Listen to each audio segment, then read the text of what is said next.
In July 2019, a team from the Duke University Health System and Duke University School of Medicine traveled to Honduras to perform 11 heart valve surgeries for patients who did not have the means to pay for the surgery.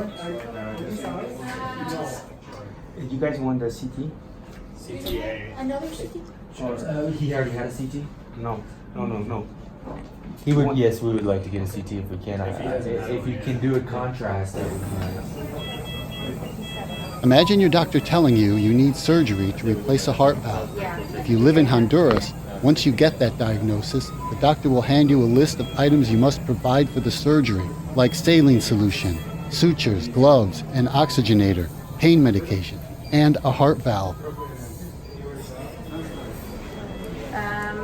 Overnight remained hemodynamically stable. Had 2 episodes of emesis yesterday, resolved with Reglan, tolerating some liquids.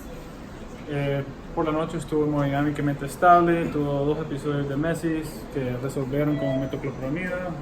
The Honduras at Instituto Nacional Cardiopulmonar in Tegucigalpa hopes to create a self-sustaining program with Duke University's help.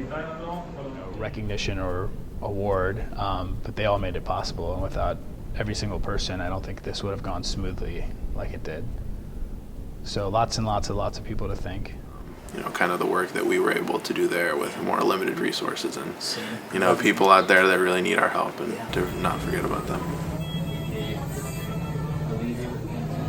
And it was very exciting, I don't think just for me, but for the entire team to be able to go down and do something like this. And going into the operations, we were excited, and fortunately our surgeries went well and the patients felt better.